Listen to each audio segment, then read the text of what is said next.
시청자 여러분, 안녕하십니까? 주미스TV와 함께하는 중동 이슈 영상입니다. 오늘은요, 이 이란제 드론에 관한 말씀을 좀 드리겠습니다. 아무래도 이 전장지는 우크라이나에서 사용되고 있는 것이지만, 사실 중동에서 생산되는 거기 때문에 꽤 이슈가 될 만하죠. 그리고 여기에 이란이 왜 끼어 있는지도 한번 볼 필요가 있을 것 같습니다. 아무튼, 카미카제 드론으로 꽤 이슈가 되고 있는 이 드론. 많은 기종이 있지만은 뭐 그 중에서도 두 가지만 제가 골라서 가져왔습니다. 첫째, 둘째 이렇게 나눠서 보도록 하겠습니다. 첫째 드론 소개하겠습니다. 샤헤드 129인데요. 오른쪽과 그 관련 있는 이게 사실 제너럴한 부분입니다. 이게 2세대 거긴 한데 그래도 129에 속하기 때문에 사진으로 들고 와봤습니다. 용도는 전투 첩보 감시 정찰입니다. 좀 의아할 수 있는데요. 이게 자폭 드론으로도 소개가 되고 있긴 한데 용도가 꽤 좀 더 인텔리전스라든지 뭐 그런 서베일런스, 뭐 감시, 모니터링 하는 거, 컴뱃 이런 걸로 쓰인다고 하죠. 자, 그런데 이게 자폭 드론으로 쓰인다는 건 좀 이슈가 될 얘기인 것 같습니다. 생산국가 당연히 이란이고요. 제조회사는 이란 항공기 제조산업 공사 혹은 회사라고 합니다. 이것은 이제 HESA로 줄여서 부르기도 한다고 합니다. 생산 시작 연도가 2012년으로 알려져 있고요. 탑재량은 400kg입니다.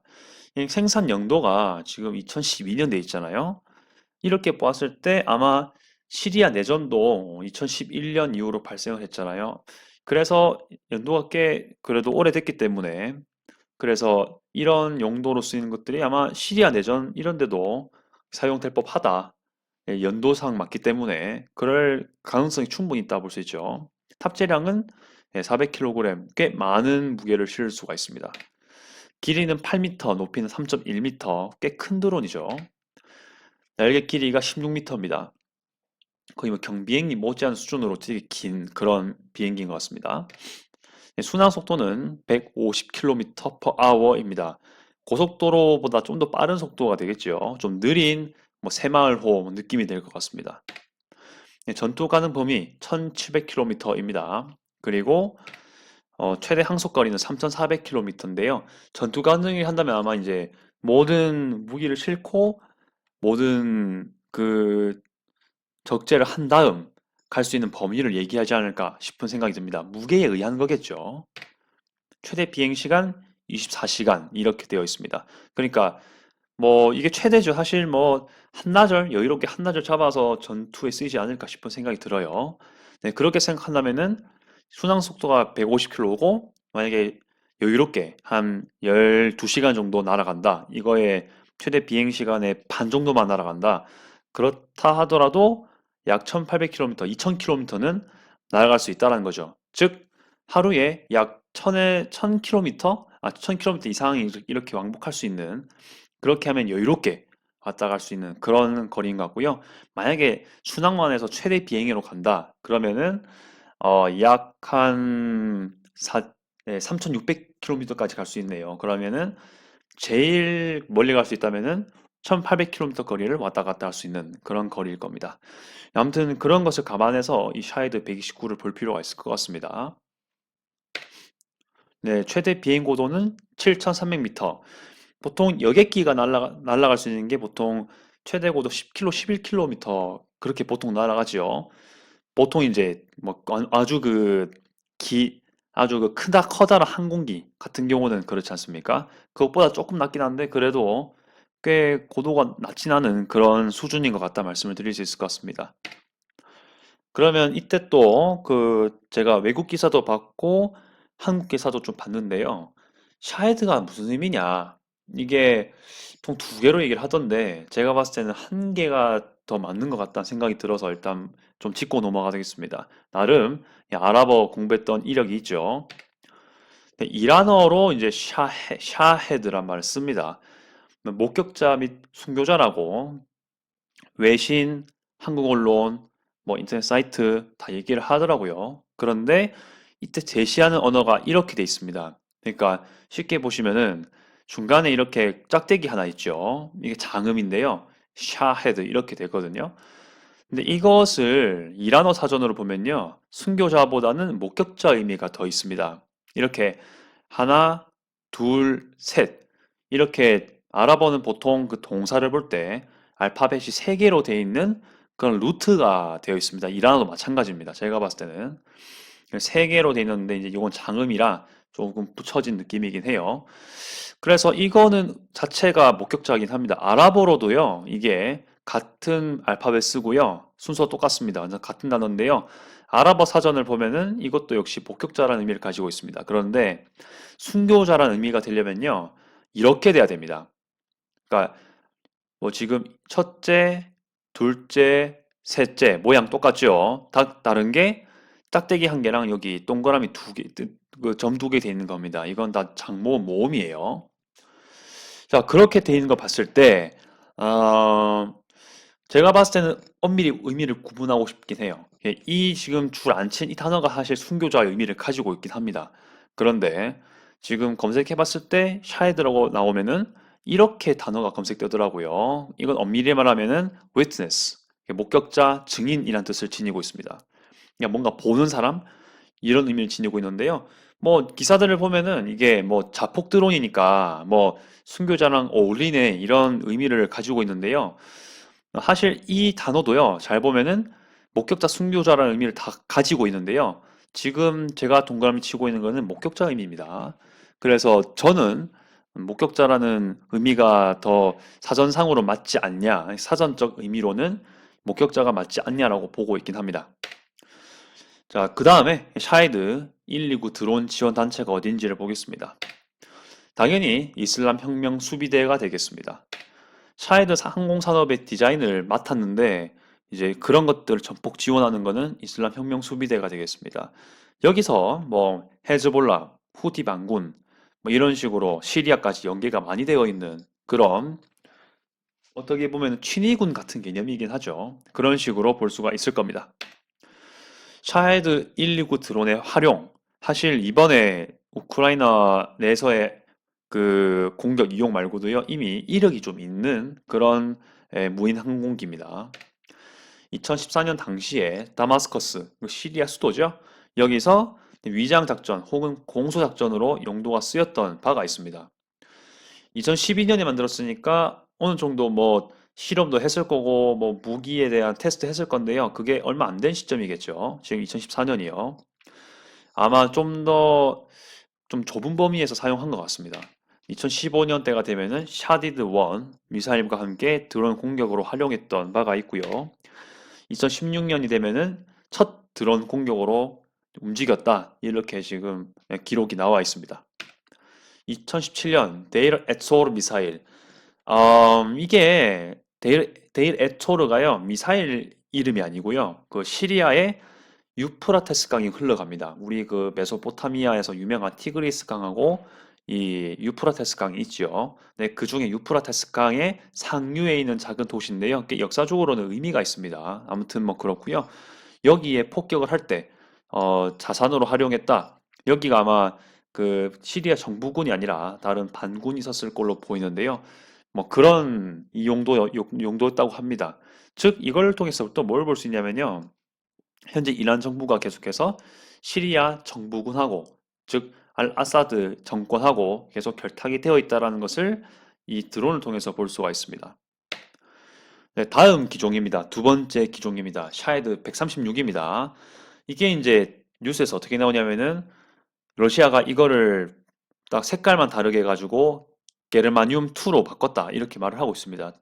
결국에 본질적으로 같은 기종인 거죠. 게란 2는 이제 러시아 버전이라 보시면 되겠습니다.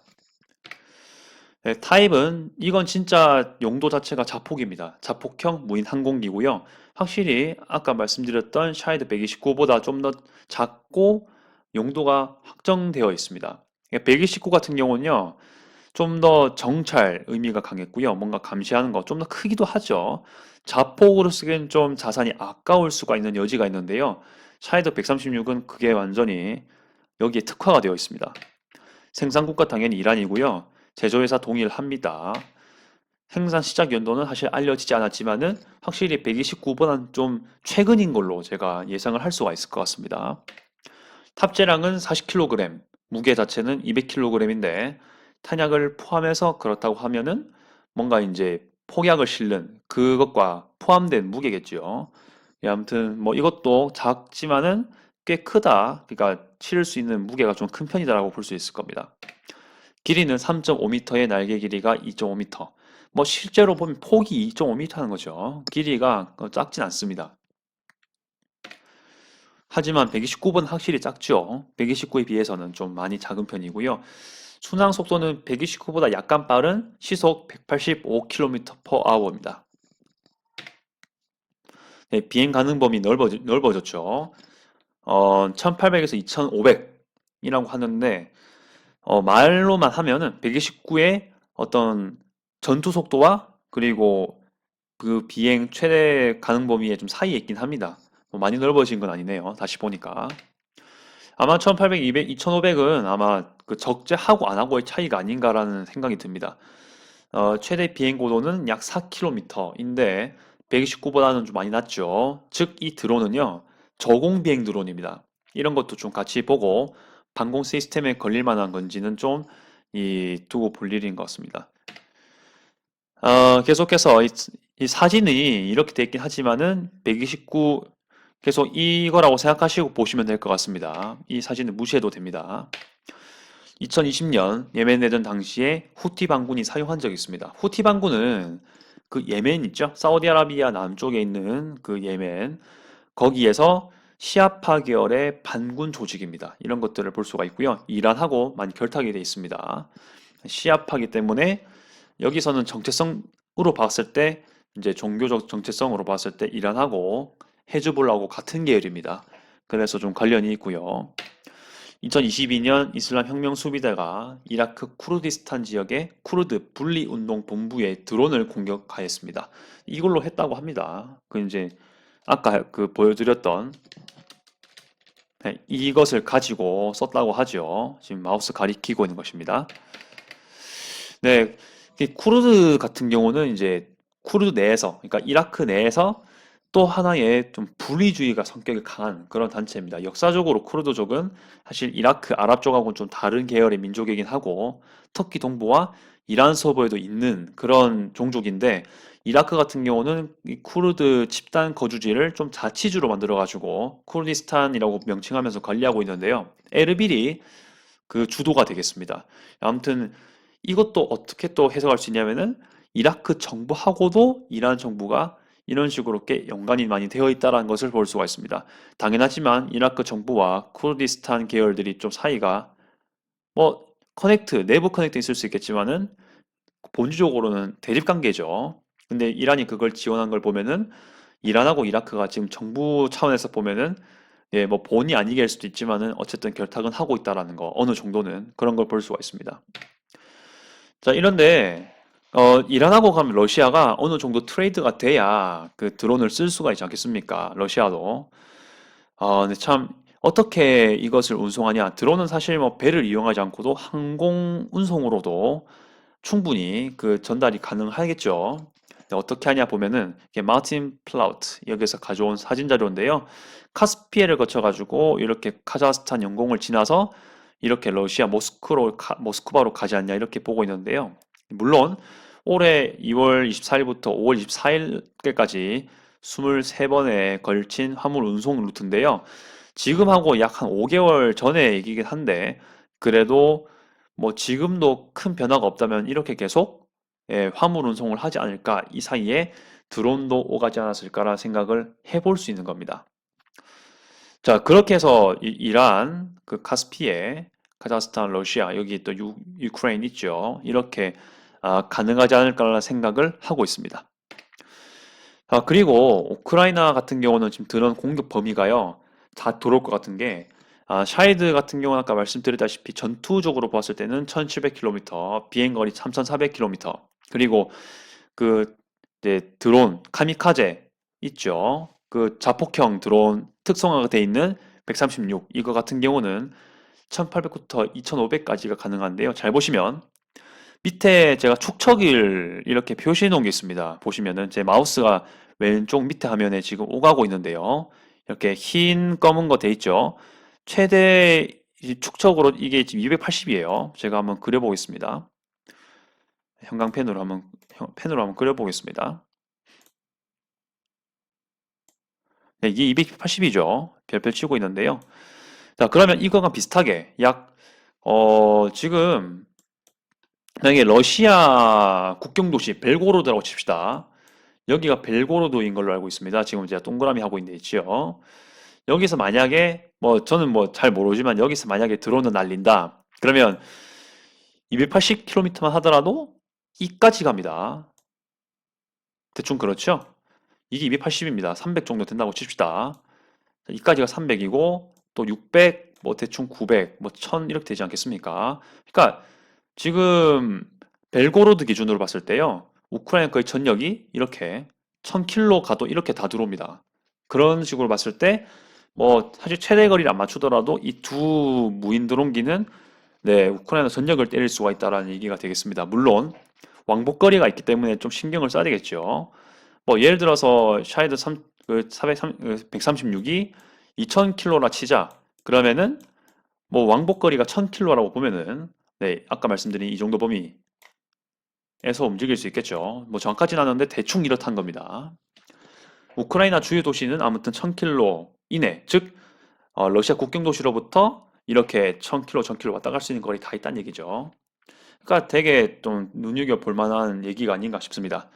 네, 이렇게 해서 오늘 좀 정치보다는 이 지리적인 부분 그리고 이것을 통해서 드론의 어떤 설명들을 좀 한 게 있습니다. 오늘 여러분의 생각도 혹시 또 추가적으로 말씀드릴 게 있거나 또 이견이 있으시면요. 이의 제기하실 부분이 있으면은 꼭 댓글 꼭 남겨주시기 바라겠습니다. 공유하면 좋겠습니다. 네, 오늘 영상 시청 끝까지 해주셔서 감사드립니다. 이상 주미스였습니다.